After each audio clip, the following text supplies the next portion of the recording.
बिस्मिल्लाहिर्रहमानिर्रहीम। अस्सलाम वालेकुम दोस्तों, PSC the planet of hair cloning channel में आपका स्वागत है। जैसा कि अभी हम लोग हेयर रिप्लेसमेंट करने जा रहे हैं और ये आप पीस देख सकते हैं। ये सेल्फ अटैचमेंट प्रोसेस है जिसमें हफ्ते 10 दिन के अंदर टेप को आप खुद चेंज कर सकते हैं। नहाना धोना सारी एक्टिविटीज़ आप कर पाएंगे। और ये स्टार्ट करते हैं वर्कआउट को। बाकी अभी मैं प्रोडक्ट दिखाता हूँ। जैसे कुछ लोगों का रहता है कि इसमें ऑक्सीडेशन वगैरह नहीं होती है, तो आप देख सकते हैं ये नेट टाइप रहता है ताकि अंदर पानी वगैरह ऑक्सीडेशन प्रॉपर जा पाए। और ये किनारे किनारे पे टेप लगा दिया जाता है जो फ्लेक्सिबल होती है कि जब भी पानी इसमें लगता है स्वेट के थ्रू या पानी के थ्रू, तो स्कैल्प में ऑक्सीडेशन हो पाए। बाकी स्टार्ट करते हैं सर वर्कआउट को। और वीडियो अच्छा लगे तो लाइक ज़रूर करें, एंड तक वीडियो देखें ताकि एक इवैल्यूएशन आप देख पाएँ कि किस तरह का लुक हम लोग दे रहे हैं। और चैनल अभी तक सब्सक्राइब नहीं किया तो प्लीज़ सब्सक्राइब अवर चैनल। और अगर फेसबुक पे देख रहे हैं तो प्लीज़ उस पेज को लाइक और शेयर ज़रूर करें।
जैसा कि आप एक हेयर स्टाइल देख पा रहे हैं फाइनल, उस पर स्टाइल आप जैसा चाहे उस हिसाब से पीस को सिलेक्ट किया जाता है और साइड से आपका रियल वॉल्यूम वगैरह सारा जज आउट किया जाता है।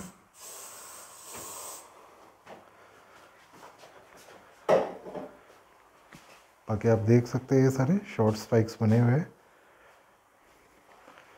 और ये फ्रंट लाइन भी आप देख सकते हैं। वीडियो अच्छा लगे तो लाइक ज़रूर करें। और कोई भी आपकी क्वेरीज़ है, नीचे नंबर दिया गया है। सुबह 10 बजे से और शाम को 6 बजे तक आप कॉल कर सकते हैं।